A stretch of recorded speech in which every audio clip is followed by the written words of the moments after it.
Hey, what's up, everybody? How are you doing today? Hope you are doing really good. So, here's your teacher, Wellington, again. And today I'm here because I want to talk with you about something that's really important. If you are an English student, and for example, if you've been studying English for a long time, and sometimes you might think, oh, sometimes it's really hard to express myself, sometimes it's really hard to think and to say what I want to say sometimes. If you think that's really hard for you sometimes, I just want to give you right here a tip for you to improve this ability to express yourself in English.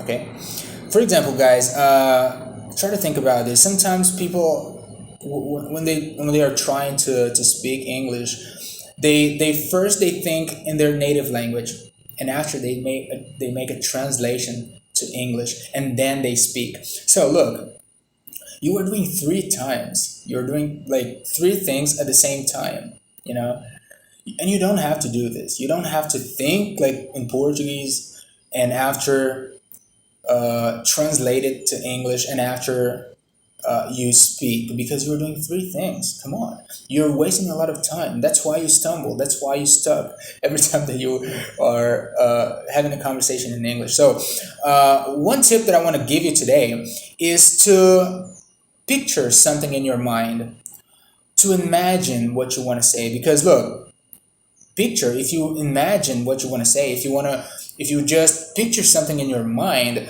this picture, this imagine, this image, it doesn't have language. You can't like picture something in Portuguese. You can't like think, picture or imagine something in Portuguese. No, you just have to imagine what you want to say. Picture something in your mind and describe this image. This image. Describe an action that's happening in your mind. For example, okay, Wellington, but how can I do this? I'm not understanding. Okay, try to think about this. For example, if you're talking to someone in English, if you're having a conversation with someone, and someone asks you, "Hey, man, uh, how was your day yesterday? What did you do yesterday? Can you tell me something? What can you do about it?" For example, if you went to your grandma's yesterday, you went to your grandma's house yesterday. So what do you have to do? You have to imagine yourself there in your grandma's house, okay? And then when you were imagining, you are gonna describe what's happening there. For example, okay, so yesterday I went to my grandma's house, and that was really cool. My family were there. We had dinner together. Everybody was there. So you were describing. You don't have to think anymore in Portuguese. If you have a good vocabulary, I know a lot of people. I know a bunch of people that they have a good level of vocabulary in English. They are able to do more, but they are not doing because they are committing this mistake. They are translating things in their head, and this is not something right. So always remember about this.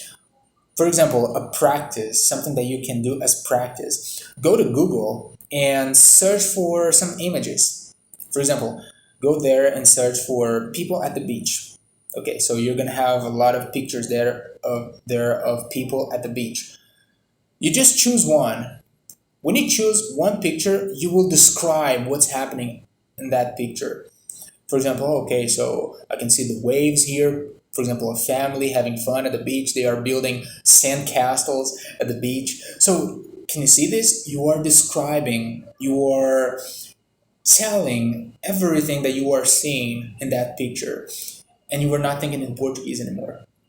Okay? So, stop thinking in Portuguese or Spanish or whatever your native language. Stop doing this and translating it to English. You just have to imagine something, picture something in your mind, or because you're having a visual reference now. This is the trigger. This is the trigger.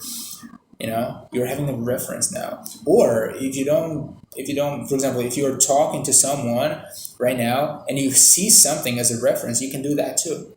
For example, something that I always do. For example, I walk a lot. I really like to walk on streets.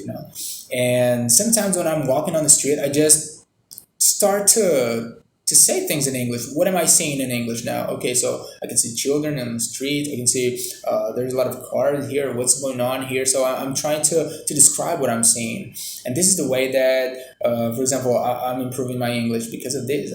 I'm not thinking in Portuguese. I'm just telling the things that I'm seeing. I'm just describing the situation that I'm in. So do this more. Don't translate things in your mind, okay? For example, something that often people do is talking about the weather. For example, if you wake up in the morning, okay, the first thing that you do, you go outside of your house and, okay, so how's the weather today? Okay, today we have a sunny day. It's always sunny here in my city. It's hot. So start to describe things and not translating things anymore, okay? I know if you do this, you will improve your English and you will be more confident when you are speaking English with other people. Like, this is something that, according to time, this will be something that will go automatically, like autopilot. You know what I'm saying? So do this and you will improve your English. And I see you next video. Bye.